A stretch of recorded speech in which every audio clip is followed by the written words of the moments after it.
Hi, welcome to Doll Alchemy. This week and for the next couple of weeks, we're going to be working on Goth Girls for the rest of the summer, probably.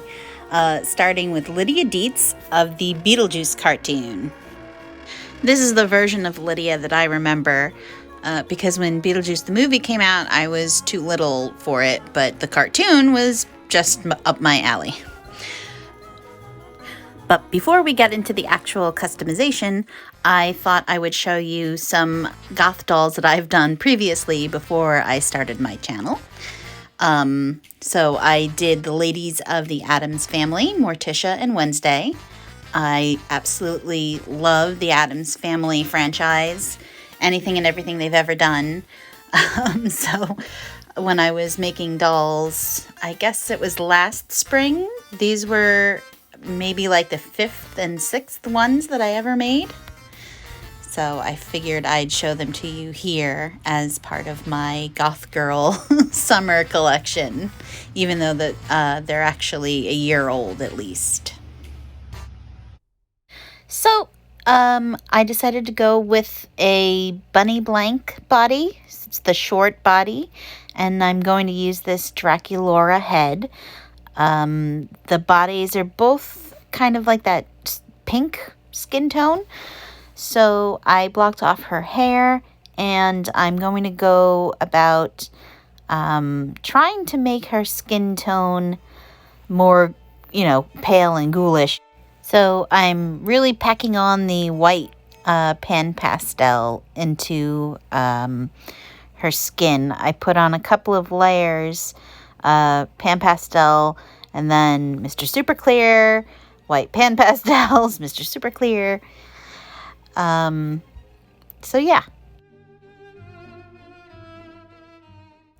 Eventually I gave up on trying to make it super pale, just with pan pastels, and I started on the rest of her face up.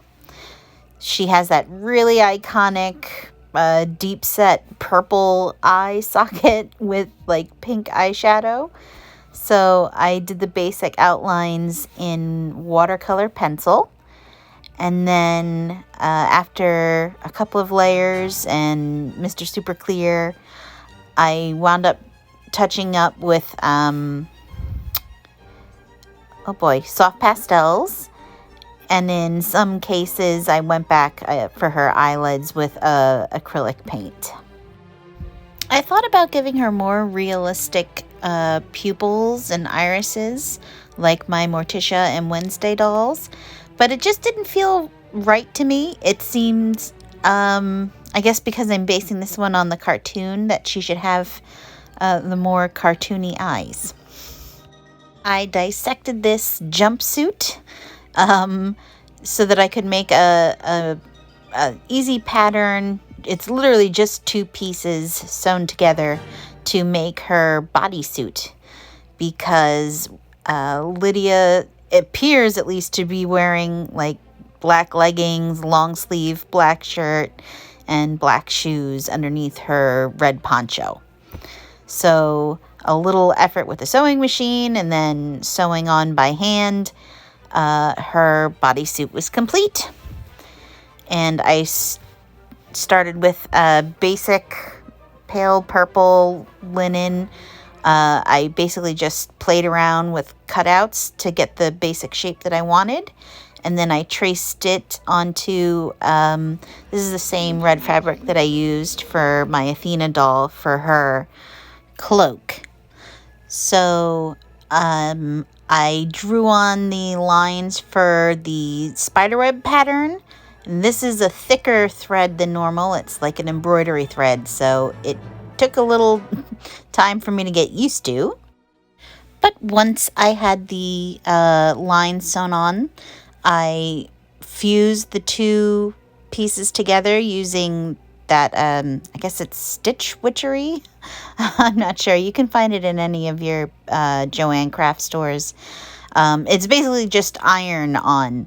I think it's meant to be temporary, but for my purposes, it's fine. I also tacked down the ends of her sleeves to her hands so the sleeves wouldn't ride up. And I had a fun time rolling her hair and boil washing it and playing around trying to get Lydia's wacky hairstyle. But I think I came pretty close. I was pretty proud.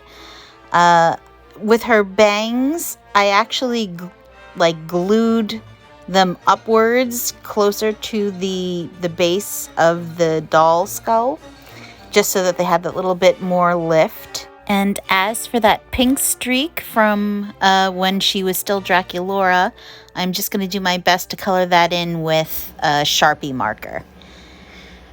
So I used the same purple fabric to wrap around her ponytail, so she has her, I guess, her hair piece, just like on the show. And here's what she looks like, almost entirely assembled. I glued on just a single layer of false eyelashes to the doll face.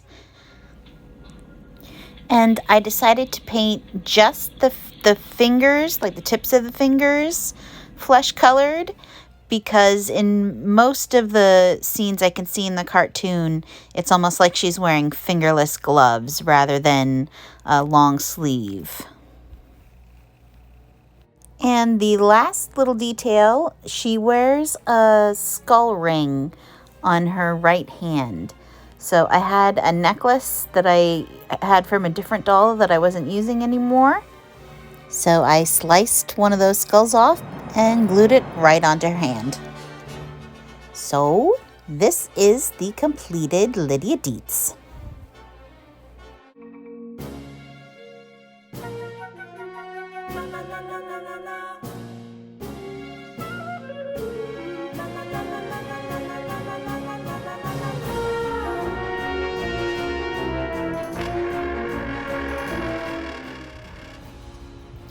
This was actually one of the easiest dolls I've made in a long time. She really only took about 4 days to complete, which was, a nice change of pace. That's my son holding Morticia up in the background there, so sorry for the shaky cam. So, if you're interested in the strange and unusual or macabre characters, I plan on doing that for the rest of the summer. So please stop by in a couple of weeks. I should have another goth girl doll for you to admire. Thanks for stopping by.